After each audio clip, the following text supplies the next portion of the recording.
Hello everyone, before we get started, it's obviously very important to understand the padlocks. This is the guide how to beat the brain of darkness. Now with that being said, we're just going to quickly go over what all the four of the locks are, what they do, and the order I typically do them in. It does vary a little bit depending on my party, but for the most part I tend to take out all the locks in the same exact order. So let's go through the locks real quick. We obviously have the latch of regret. This denies melee. We have the bolt of lamentation. This obviously denies range. We have the padlock of wasting right here, which denies fortitude, and then we have the shackle of despair, which stops stress healing abilities. Now, what I will quickly say is my general order is I often have a lot of good melee skills, obviously in the front here. Hence, we take down the latch of regret first. I typically move on to either then the wasting or the despair, depending on my party comp. Really, depending on my party comp. It's really whatever's closest after the latch of regret. Typically, it's one of these two locks. I'll just knock them out right away then. Because getting denied stress skills on this boss later does become painful. Leper is good and also a double-edged sword here. No pun intended. Obviously, with both of these skills up, he won't be able to use latch, which obviously heals 50% of his HP, upgraded, and 3 stress. Incredibly useful for this boss, but gets blocked by 50% of the padlocks, which is really annoying. However, he's obviously your damage dealer, hence why you want to take out the latch of regret first. So I'm going to let this play a little bit as I talk over it to kind of show you what I'm going to be doing and different people. So this composition right here is actually is a mixture of pretty much pure offense and also and some decent blinds. The blinds are obviously going to be coming out of the Plague Doctor and the Jester themselves. Now, I can't remember if its recent patches were not. There are so many stuns with this boss now, it's actually a headache. So you're only probably going to have about maybe 2 or 3 people act on turn per average until you can get rid of like the latch of regret and lamentation. They have a lot of stunning capabilities, and what you're going to see in this video as well is my leper has punch drunk, which does not help at all. However, what I'm really trying to do is get more attacks into this guy so I can allow my Plague Doctor and Jester to do some stuff. So, like I said, I do have a blind strategy in the back here, and I'll pause once again. So the other strategy you can do, I often like a man-at-arms as well. Guards actually work pretty well. You can guard the Plague Doctor or someone else. You can get a lot of guards, or you can do with some other abilities, reduce some damage, protect some other people from getting stunned, which allows the Plague Doctor to dump some pretty good row versatility stuff in there. I often try not to riposte too much on this boss. I will put it up, but I really like to do like point blank and wicked slices. I like the more damage right away, rather than maybe just spraying out a little bit. So what you'll see me here do is I am going to do a point blank solely on the fact that it's 26 to 39. Now what I will recommend is you have to be careful on destroying the one padlock, and let me get it up for you, because if you do kill one of them, it actually restores HP of the other locks, and I'll tell you which one right now. So killing the padlock of wasting will get the other one's 30 HP, which is why you really don't want to spread damage. But the good news for me in this video right here, the padlock of wasting was actually in the background. So me shuffling back and forth between despair here and regret wasn't terrible, because when you can almost do 40% damage, you really got to take it. And as I said, I'm going to get stunned up all over the place here, which is a real shame because it doesn't really allow me to act as much as I need to, because he's my damage dealer. I had a increased damage thing on him. If I didn't get stunned there, I probably could have done like a 25-30. So like I said, this was a pure party damaging composition with a little bit of misses, which obviously you just saw right there. Some evasion and misses is really nice. But like I said, this is probably one of the more aggressive parties you'll see. Now, let me talk about other parties who can be a little more utility based. I do like the runaway in this fight. The runaway gets 2 misses, and I tend to put those on guys who do stuns or other various things. You can dump them to the back row. Plague Doctor is always great. I don't really do it in this video because I try to pump out damage, and also I kept getting denied of the range a lot actually. So what I am going to say is that blinding gas is significantly good for the 2 back rows, and that allows you maybe 2 misses from those back row guys, which should hopefully help you not stay stunned the whole time. Therefore, it should allow your frontliners to get some extra damage in early, because this boss is a momentum fight. You definitely want to take down a padlock immediately, or the latch of regret. As you see, I do take down despair because it just naturally got that way.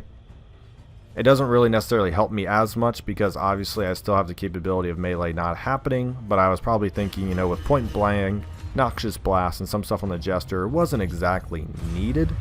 but typically latch regret's my first. And right there's punch drunk coming in as well, which did not help at all. And if you ever want to know which one to really blind a lot, I usually focus lamentation, because this one seems to mess me up the most with its damaging abilities, and also I believe it applies blinds. So between those two, I almost always try to stop this one with blinds. It usually sits in the third position, so I can't actually take it out right away. But when I play runaway, I typically will double blind that one, put some evasion in the front. As you see, denial of arms here, which isn't the worst thing because I'm stunned up on this guy. I can point blank on this guy. So like I said, it's not the end of the world if I do get it. Now you will see me eventually go back and focus this regret one, because I will need my wicked slices. I will need my chops to eventually finish the final two. Now stress damage on this boss is pretty severe, so here is what I am gonna recommend about how to handle stress damage, and then we'll talk about HP damage, because that's obviously how the boss will kill you. Stress damage is pretty brutal. You can bring in some obviously decent stress healers, such as the Jester here, but as you can see, I haven't been using Inspiring Tune yet or anything, because until you get around the second lock dead, you really don't want to be focusing on recovery, because those 4 turns are too much. You usually want to blow through 2 locks and then try to do some quick recovery. The first 2 rounds of locks, you really just want to live long enough to get to a stable point. And whether that's killing Fortitude and Despair, well, wasting and Despair so you can get some HP back, or you can just burst through the first 2 in the front row, you don't care which ones, and then heal, that's up to you. But once again, laudanums are great. Probably going to be your only other stress healing item, and honestly they'll get denied by Despair, but we kill Despair.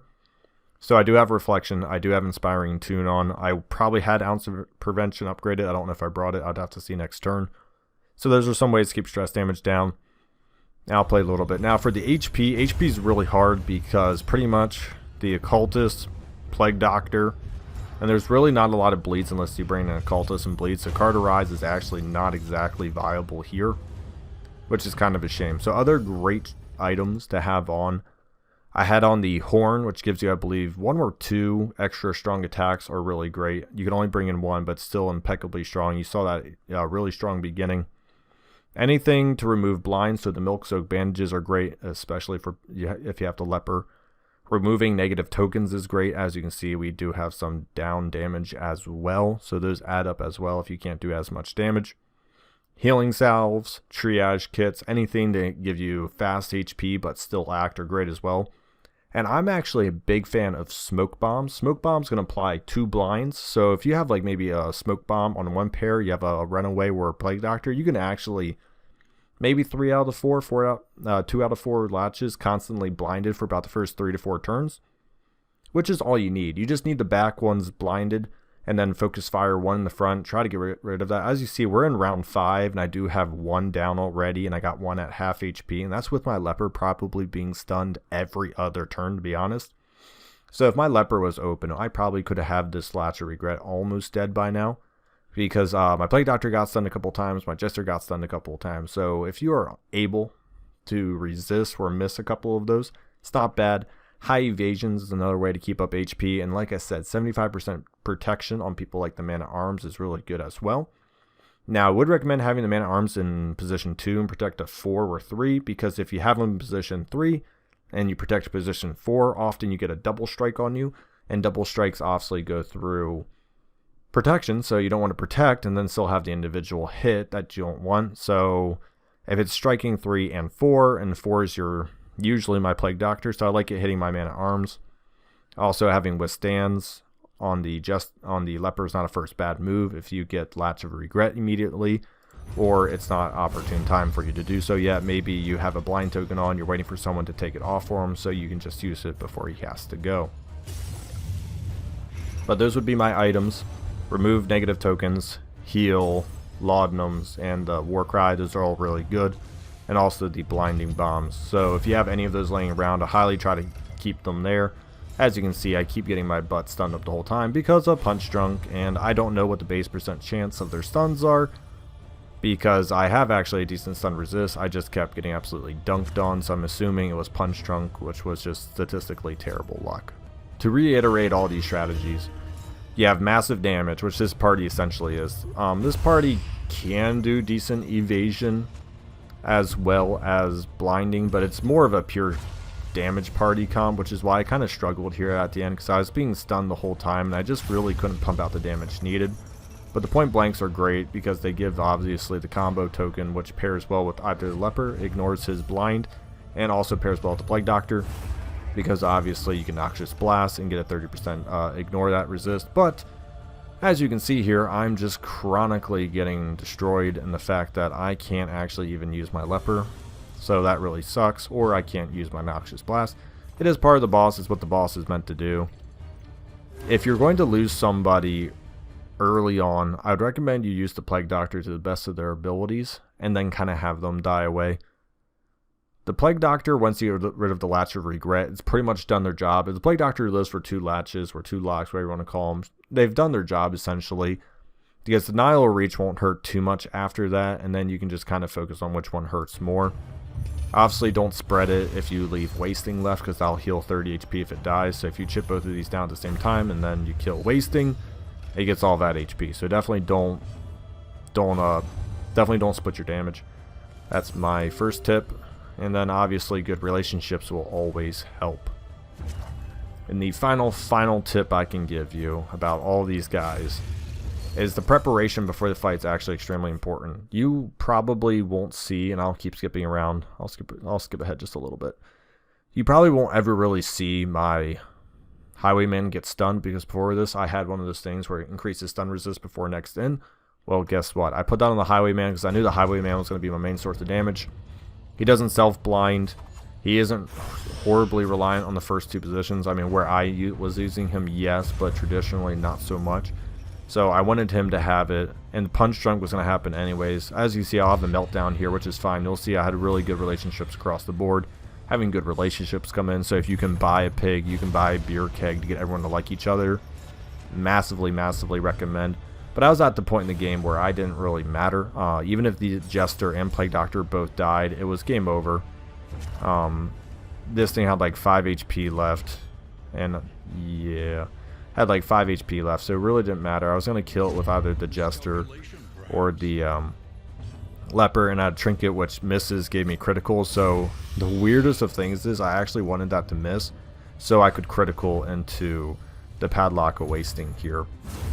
But yeah, like I said, so increase like bleed resistances, stun resistances, great relationships will pretty much be the saving grace here, because if you get any HP or any evasion tokens or any small minor stress healed like that 2 stress right there, that's all you pretty much need. I do set up riposte here because at this point, if it's just going to start hitting me with AoE abilities, I do want to get a little bit of back, and as you can see, I do add a blind token, and we'll be wrapping this up very shortly because it's critical on the leper. This is what I wanted to do the whole time essentially. It's 32 damage, and I mean, I wanted to do that the whole time. I just was either stunned or wasn't sitting in a good position to do so.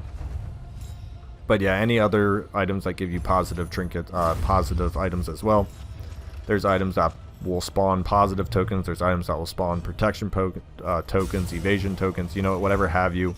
You really want to start looking ahead to the final boss, because for the most part, up to the final boss, this game's, it's not a joke. But the cultist fights before the final boss and the final boss itself is pretty much the hardest part of this game. So you really want to plan for these last 3 fights.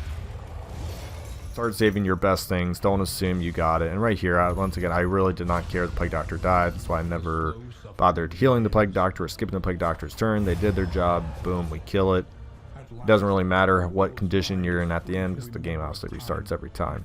If you have any other questions about how to handle this boss, let me know.